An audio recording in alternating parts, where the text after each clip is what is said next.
Ketika itu Allah berseru-seru, katanya, limanil mulkul yawma, siapa para penguasa hari ini? Mana itu raja-raja dan penguasa yang dulu mengaku jadi Tuhan? Fir'aun, mana Fir'aun sekarang? Yang dulu jadi raja, merasa berhasil, sombong, lalu tidak mau turun-turun dari kekuasaannya, sampai kepada puncak kekurang ajarannya mengangkat diri jadi Tuhan. Mana itu Fir'aun? Namrus, mana sekarang Namrus? La ilaha illa ana, ternyata tidak ada Tuhan lain selain daripada aku, kata Allah.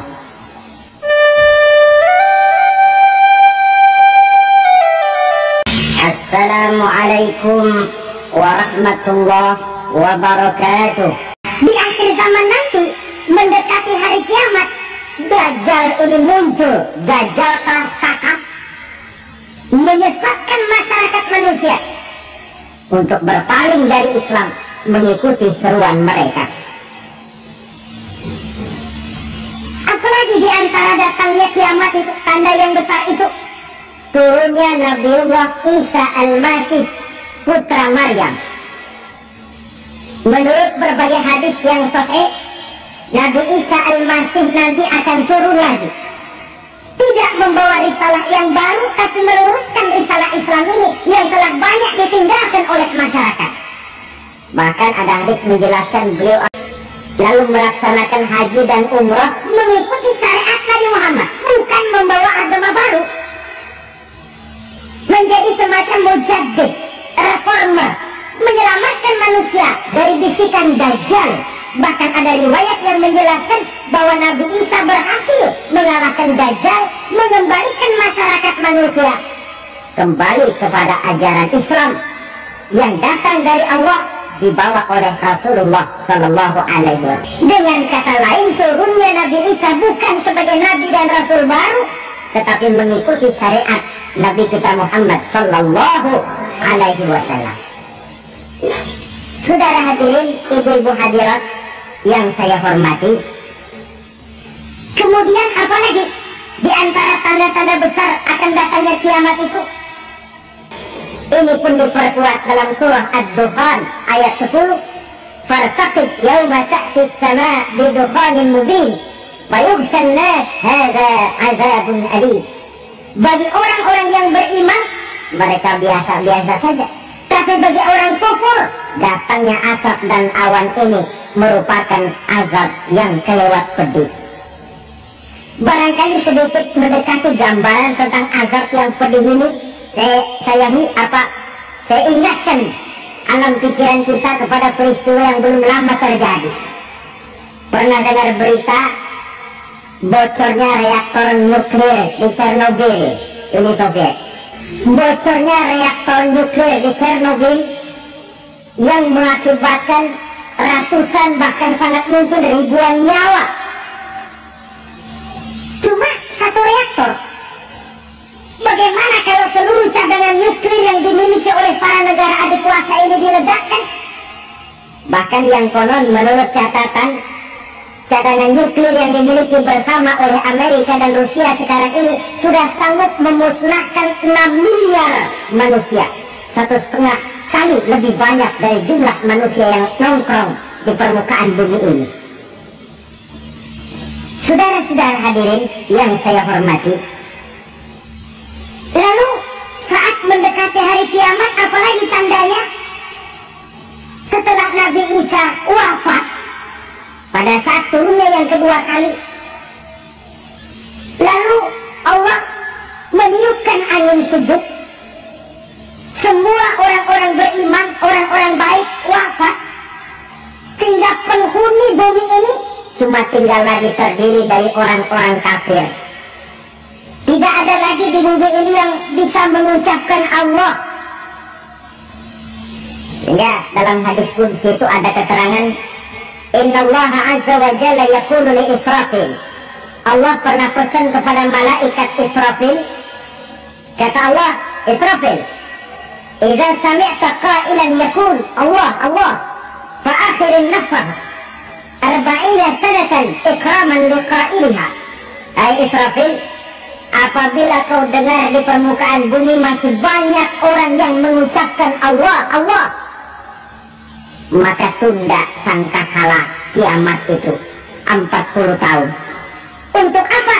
Ikraman liqa'ilha, menghormati orang yang mengucapkan Allah, Allah itu. Wah, jadi karena sekarang masih banyak yang mengucapkan Allah, besar hatilah kita, masih jauh kiamat itu. Tapi jangan lupa, kiamat pribadi, kiamat kecil itu yang gak kita sangka-sangka. Ajal datang mencabut nyawa, itu kiamat pribadi. Dan itu yang pasti kita hadapi, dan itu yang membuat kita tidak boleh bersikap main-main di dalam kehidupan sekarang ini. Saudara hadirin yang saya hormati, tidak ada lagi orang-orang muslim. Seluruh penduduk dunia ini kafir. Lalu terciptalah struktur sosial yang berlandaskan prinsip hidup semau gue. Bakal terjadilah prinsip di mana yang kaya menyantap yang miskin, yang kuat menindas yang lemah. Hidup sudah bagaikan di rimba belantara, berlaku hukum rimba. Siapa yang kuat dia yang menang, siapa yang lemah menjadi mangsa. Timbul kekacauan, maksiat merajalela, mengkalap menjadi jadi, sehingga isi bumi ini penuh dengan segala macam perbuatan dosa. Tidak ada perlunya lagi alam diperpanjang temponya. Datang saat yang sudah dijanjikan oleh Allah Azza wa Jalla, maka terjadilah yang disebut kiamat kubra, kiamat besar, kiamat ancur-ancuran. Bagaimana kejadian ini dimulai?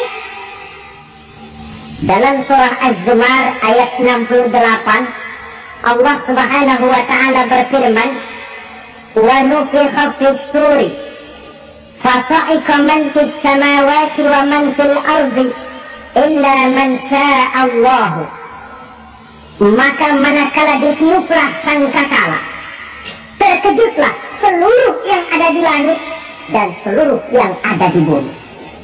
Bila saat kiamat datang, Allah perintah malaikat Israfil, Israfil, tiup sangkakalamu. Ditiuplah sangkakala oleh malaikat Israfil.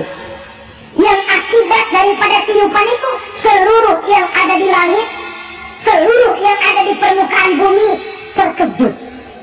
Yang ada di langit siapa? Malaikat kan. Bayangin aja kalau malaikat kaget, terkejut seluruh makhluk yang ada di bumi, yang ada di langit mendengar suara sangkakala itu. Bunyinya nggak sanggup kita bayangkan dahsyatnya. Ledakan nuklir, ledakan neutron, belum apa-apa ketimbang bunyi sangkakala malaikat Israfil ini. Nah, lalu mendengar bunyi sangkakala ini, gemparlah makhluk, kacaulah alam. Bumi gempa, planet-planet bertabrakan, gunung meletus, air laut tumpah ke darat, angin topan bertiup, halilintar menyambar. Lalu semua yang bernama hidup mati total, mati bareng tanpa persiapan.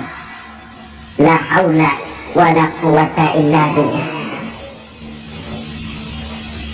Saya kadang-kadang dalam tafakur bermohon, ya Allah, mudah-mudahan saya nggak nemuin kiamat beneran. Ngeri, nggak bisa kita bayangkan macam apa suasana seperti itu.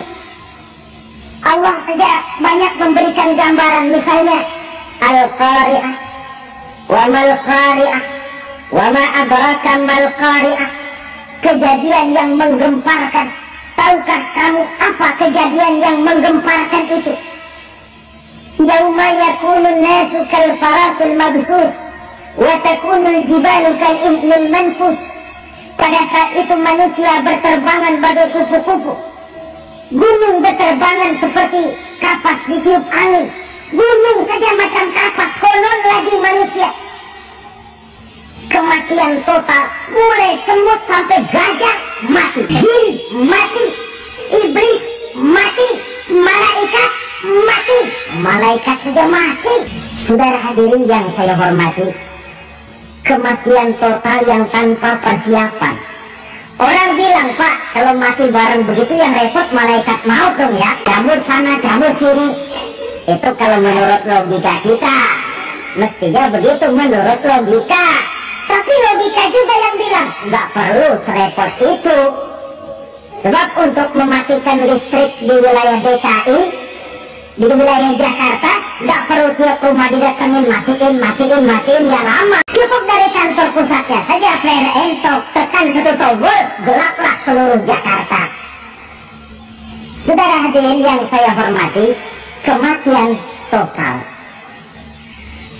Lalu setelah kematian total, planet-planet juga mati, dalam arti tidak bergerak dan beredar. Angin mati, dalam arti tidak bertiup. Air mati, dalam arti tidak ada riak gelombang. Pokoknya semua mati. Kullu nafsin za'iqatul maut, semua yang bernafas mati.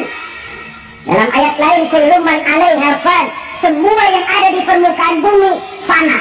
Yang kekal cuma Allah Subhanahu wa ta'ala.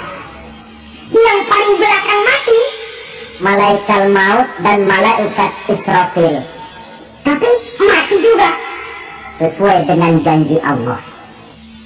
Menurut hadis Bukhari Muslim dari Abu Hurairah, masa tenggang waktu antara kematian total pada tiupan sangkakala pertama dengan proses kebangkitan pada tiupan sangkakala kedua 40 lamanya. Tidak dijelaskan oleh Abu Hurairah 40 jam, apa 40 hari, apa 40 tahun. Hadis-hadis cuma menyebutkan 40 saja. Sunyi alam yang tinggal cuma Allah saja lagi. Ketika itu Allah berseru-seru, katanya, limanil mulkul yawma, siapa para penguasa hari ini? Mana itu raja-raja dan penguasa yang dulu mengaku jadi Tuhan? Fir'aun, mana Fir'aun sekarang? Yang dulu jadi raja, merasa berhasil, sombong, lalu tidak mau turun-turun dari kekuasaannya, sampai kepada puncak kekurang ajarannya mengangkat diri jadi Tuhan. Mana itu Fir'aun? Namrus, mana sekarang Namrus? La ilaha illa ana, ternyata tidak ada Tuhan lain selain daripada aku, kata Allah.